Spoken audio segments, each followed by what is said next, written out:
Hello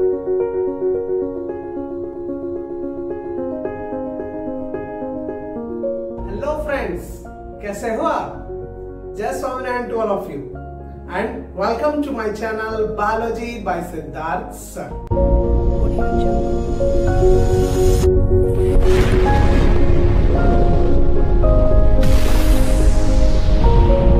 Today we learn about pollen grain.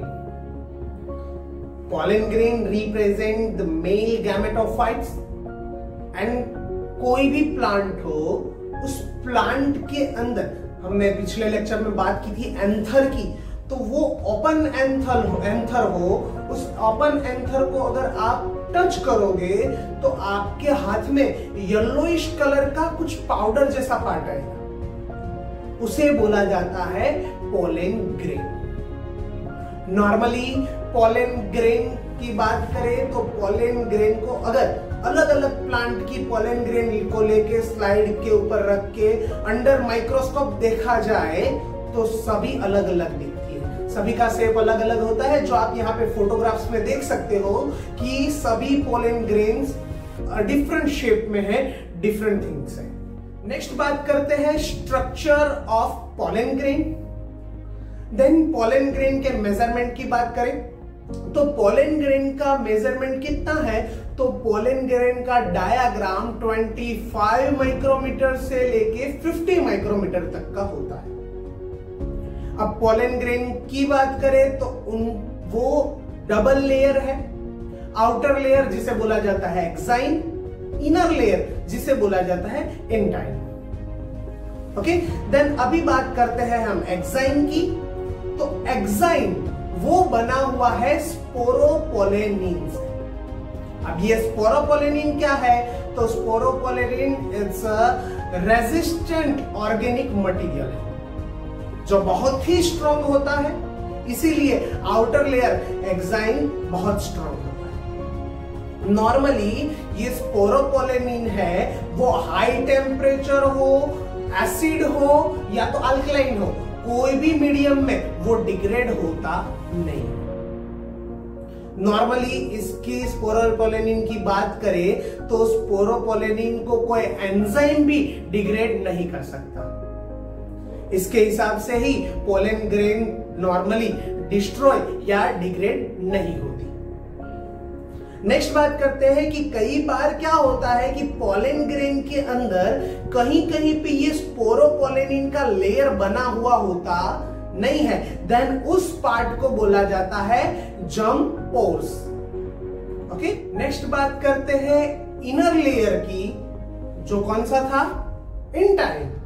तो intine एक थीन और कंटिन्यूअस लेयर है, और ये कंटिन्यूअस लेयर किससे बना है, तो सेल्यूलोज और पेक्टिन से ये बना हुआ है। जब पोलन ग्रेन मैच्योर हो जाती है देन उनके अंदर दो सेल बनते हैं, एक वेजिटेटिव सेल और दूसरा है जनरेटिव सेल।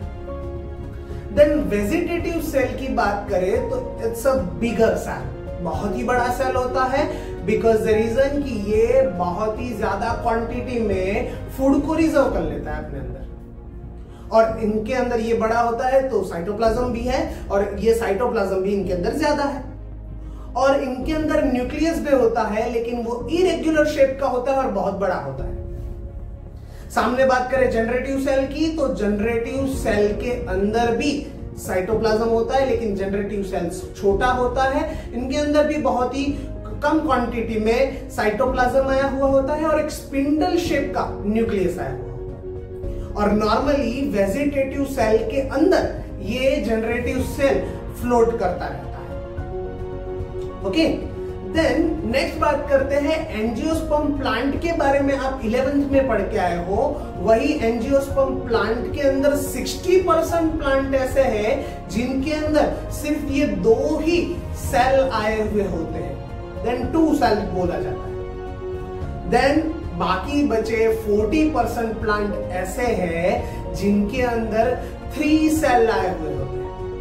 3 सेल कहां से आए, हमने तो यहाँ पे 2 सेल की ही बात की, तो 3 सेल के अंदर क्या होता है कि जो हमने जनरेटिव सेल की बात की, वो generative cell after then divide होके, जब मैच्योर पोलन ग्रेन मैच्योर होती है, तब ये जनरेटिव सेल डिवाइड होके 2 मेल गैमेट बनाती है। तो एक वेजिटेटिव सेल और 2 मेल गैमेट्स, टोटली 3 सेल्स हुए। ओके, नॉर्मली ये पोलन ग्रेन अगर हमारे रेस्पिरेशन में अंदर जाए तो ये हमारे अंदर डिसीज भी कर सकती है, जिसे ब्रोंकाइल अफेक्शंस बोला जाता है। नॉर्मली ये अस्थमा, ब्रोंकाइटिस जैसे डिसीज कर सकती है। हम बहुत साल पहले की बात है कि हम बाहर से वीट इंपोर्ट करते थे और उनके साथ एक कैरेट ग्रास करके एक प्लांट आया, साथ में ही आ गया। और ये कैरेट ग्रास की जो पोलन ग्रेन थी, वो पोलन ग्रेन एलर्जी के लिए जानी जाती है कि वो बहुत ही ज्यादा एलर्जी करती है। नॉर्मली पोलन ग्रेन की बात करें तो पोलन ग्रेन की टैबलेट्स भी बनती है, उनकी सिरप भी बनती है। किस लिए बनती है? Then it's a one type of steroid. Steroid देते हुए क्या होता है कि इंसान के अंदर ताकत बढ़ जाती है, स्ट्रॉन्गनेस बढ़ जाती है। देन इसलिए इनकी पोलन ग्रेन में से भी टैबलेट्स और सिरप बनती है, जो ये एथलेटिक्स होते हैं वो इनको यूज करते हैं, इनसे उनके अंदर स्फूर्ति बढ़ती है। Then one type of a steroid, बराबर।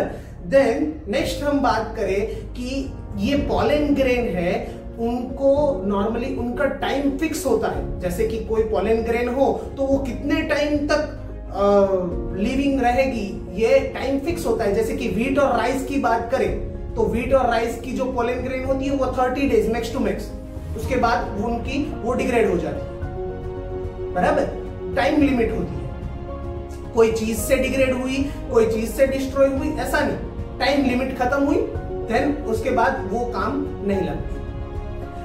कई ऐसी भी है जैसे कि रोजेसी है, सोलेनेसी है, ये सब की, इन सब के जो मेंबर्स है प्लांट, उनकी जो पोलन ग्रेन है वो महीनों तक जैसे ही लिविंग रहती है, उनको कुछ नहीं होता, बराबर। इन सब का अलग अलग टाइम है। और कई बार क्या होता है कि हमारा साइंस है वो इनको पोलन ग्रेन को स्टोर रखने के लिए, क्यों? क्योंकि इन फ्यूचर अगर कोई प्लांट की जरूरत पड़े, वो प्लांट अगर वर्ल्ड के अंदर नहीं मिलता है कहीं भी, और हमें कुछ जरूरत पड़े या तो कुछ और तरीके से कुछ पोलन ग्रेन की जरूरत पड़े, तो पोलन ग्रेन हम स्टोर भी करते हैं। वो नॉर्मली स्टोर किस तरह से होता है? तो लिक्विड नाइट्रोजन में -196 टेम्परेचर में वो नॉर्मली स्टोर होती है और वो प्रॉपर रहती भी है वहां पे, और जब उनकी जरूरत पड़े तब वहां से निकाल के उनका यूज किया जा सकता है। ओके, देन नेक्स्ट लेक्चर में हम पिस्टिल के बारे में पढ़ेंगे, जो एक फीमेल सेक्सुअल ऑर्गन है, और फीमेल सेक्सुअल ऑर्गन के अंदर स्पोर किस तरह से बनते हैं और स्पोर के बाद उनके अंदर किस तरह से वर्क होता है, उसके बारे में हम नेक्स्ट लेक्चर में पढ़ेंगे। Okay, thank you.